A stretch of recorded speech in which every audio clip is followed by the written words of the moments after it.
All my life, I thought my father died when I was 3. That's what my mother told me. That's what my grandparents said. That's what the photo album showed. One young man in uniform, one folded flag, one closed chapter. So when I stood in the cemetery last month, staring at a gravestone that read, Edward H. Langston, loving father, 1945 to 2023, my legs nearly gave out. Because that was my father's name. And I was born in 1978. I checked the birth year again. 1945. It matched. The gravestone was fresh. The grass still hadn't grown over the disturbed earth. It couldn't be. Was it a coincidence? Or had my father not died in 1981? I drove home in silence. I didn't sleep that night. The next morning, I confronted my mother. She was 81 now. Frail, but sharp. Mom, I said, trying to keep my voice calm. I found a grave yesterday. Dad's. A new one. Her face froze. She didn't speak for a long time. Then very quietly she whispered, "You weren't supposed to know." Those 4 words broke everything I thought I knew about my family. About my childhood. About myself. Because if my father had been alive all these years, then who raised me? Why did he leave? And what else had my mother hidden from me for over 4 decades?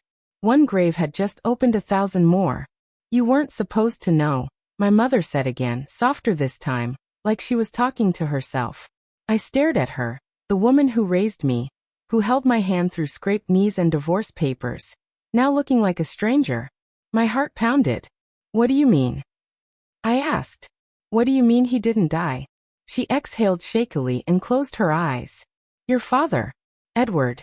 He left us when you were 3. Not died, left. I felt my throat close. You told me he died in a car crash. I know, she whispered. Because I had to. Because if you knew he left us, chose to leave you, I didn't want you growing up thinking it was your fault. But he was alive, Mom. For 40 years. She nodded slowly. He remarried. Changed his last name. Moved to Montana. I never told anyone. I wanted to scream. To throw something. To collapse. Instead I said, why now? Why did you keep this until now? Because I promised him I would. It turns out he'd contacted her once. Just once. 10 years after he left, when I was 13. She said he called out of guilt. Said he was sick, lonely, regretted everything. But she refused to let him talk to me. He gave up that right when he walked out, she said. But now, standing in the ruins of a lifetime of lies, I wasn't sure she had the right to decide that for me. That night, I stayed up reading the obituary I found online. There wasn't much. No wife listed. No children. No siblings. Just a single line that stuck with me. He passed peacefully in his cabin alone. Alone. A man who once held me as a baby, who taught me to ride a bike, gone. And I never even knew he was alive. But what haunted me most was the final sentence. He requested his personal effects be given to Daniel Langston, via private instructions. My name. Me. The funeral home confirmed it. A box had been left in their care, along with a sealed envelope addressed to me. They mailed it that week. And when it arrived, I stood over it, hands trembling, afraid of what was inside. Because the father I thought was gone had finally left me something. And I wasn't sure if I wanted to know what it was. The box was smaller than I expected. Worn. Taped on the edges like it had been opened and resealed more than once. It sat on my kitchen table like a ghost. Inside was an old leather wallet, a black and white photograph, a compass, and a sealed envelope with my name, Daniel, written in sharp, deliberate handwriting. My fingers hesitated over the envelope. But first, the photograph. It was of me, maybe age 4 or 5, on a beach, holding a plastic shovel. I had no memory of it being taken. I flipped it over. In faded pen. Kapekod. Omie no osute opzechidoi. I watched from the pier. I stared at it for a long time. He was there. He had been watching us. All these years, and I thought he'd disappeared without a trace. But he'd been near us. He'd seen me grow up. Just from a distance.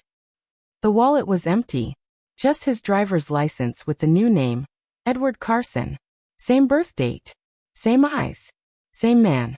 And then the compass, old and scratched, engraved on the back. To Ed. May you always find your way home. M. M. My mother's name is Laura. Who was M? I finally opened the envelope. Inside was a single handwritten letter. No date. No greeting. Just words. I know you'll hate me. You should. I hated me too. I left because I didn't know how to stay. I was 34. A coward. I thought disappearing would be better than watching myself fail as a father. But I never stopped watching. I kept pictures. I stood outside your school concerts. I even sat in the back at your high school graduation. Your mother never knew. She was right to protect you from me. But I kept hoping that maybe someday, if I got my life together, I could knock on your door and explain everything. I never did. So now this is all I can give you. A box of broken things from a broken man. I'm sorry. For all of it. Dad. I read the letter 3 times. Then I cried. Not because I forgave him. Not yet. But because a part of me, the little boy who never understood why his dad was gone, finally had an answer. And now I had a new question. Who was M? And what other secrets was he still keeping? Even in death. Who was M? That question haunted me for days. I showed the letter and box to my mother. She hesitated but finally sighed. As if a weight I never knew she carried was finally released. M, she whispered. That was Margaret. I blinked. Margaret? You mean your sister? Her eyes filled with tears. My twin. Your aunt. Margaret was always the secret sibling. I'd grown up knowing about her only as a shadow. A name whispered once or twice in anger or sorrow. She disappeared when I was a baby. No one spoke of her after. My mother explained that Margaret was fiercely independent. Rebellious, some said.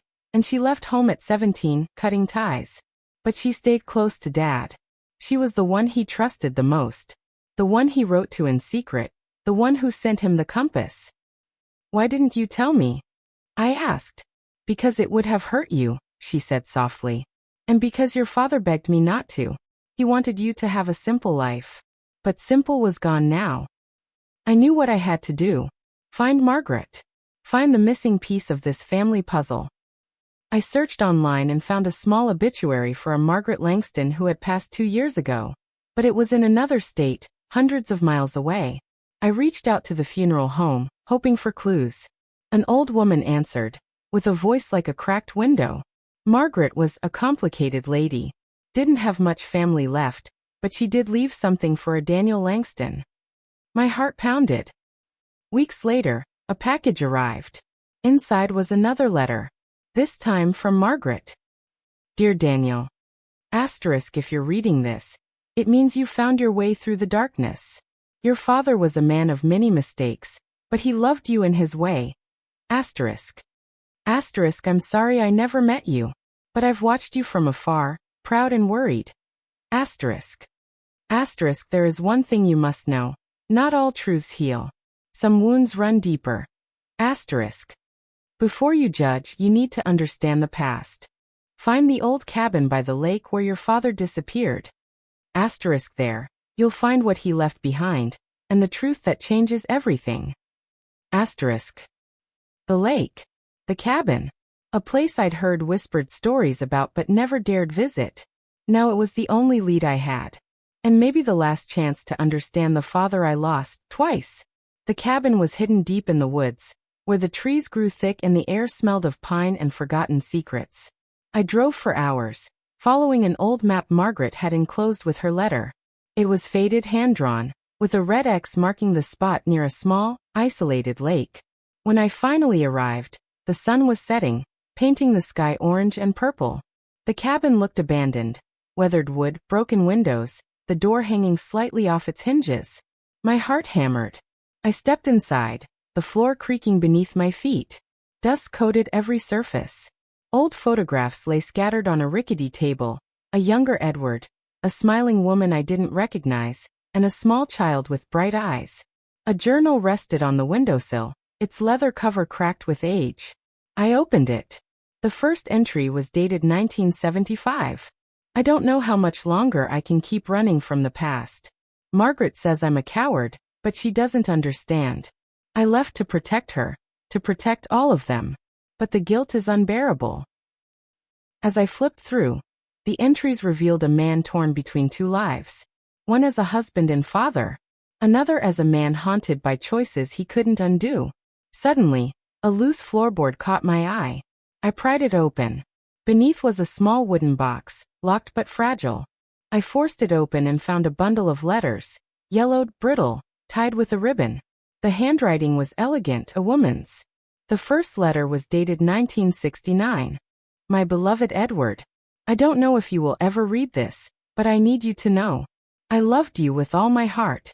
Our son is alive. He's everything to me. Please don't forget him. My hands shook. Another secret. And the truth about my father was still buried somewhere in these woods. I realized then that this journey was far from over. It had only just begun. The letters kept coming, each one peeling back the layers of a past I never knew. The woman's name was Margaret Ellis, a name that echoed faintly in my mother's stories, but was never fully explained. She wrote about love and loss, about hiding a child from a man who was both her greatest joy and deepest sorrow. One letter stood out, dated 1970. Edward, our son Michael, is growing every day, and I fear for what the future holds. Your family doesn't know. They would never accept him. But I promise to protect him, no matter what. One day, I hope you will be able to meet him, if fate allows. Michael, a brother I never knew, a child my father fathered, but never raised. I sank to the cabin floor, overwhelmed. The man I thought I understood was a stranger, a man who lived a double life, torn between two families, two worlds. Why had my mother hidden this from me? Why had she let me grow up alone, unaware of the blood that ran through another family? And most of all, what had happened to Michael? I knew the answers lay hidden in this cabin, in the woods, in the past my family had tried to bury. But uncovering the truth might come at a cost. Because some secrets don't want to be found.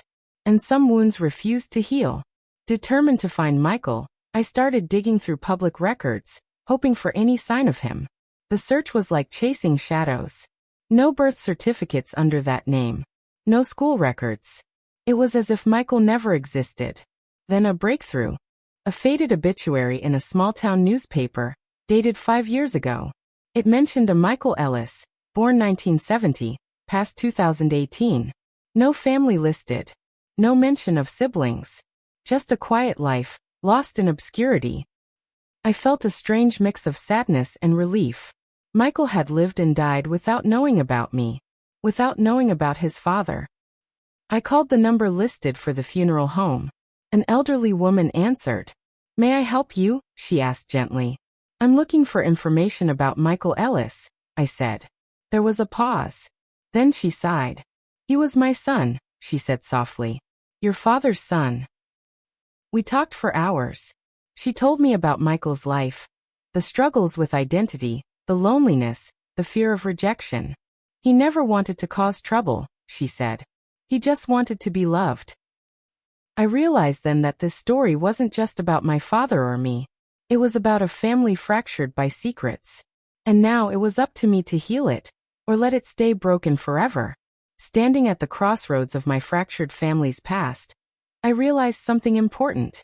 Truth alone wouldn't heal the wounds. It was what we chose to do with it that mattered. I decided to reach out to Michael's mother, Evelyn. I needed to face the past, to bridge the distance that decades had carved between us. Our first meeting was quiet and tense.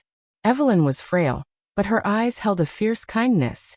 We talked for hours, about Michael, about Edward, about the life they never got to live. She showed me photographs I'd never seen, of Michael as a boy, laughing with friends, dreaming of a family he never had. I told her about my mother, about the letters, about the cabin.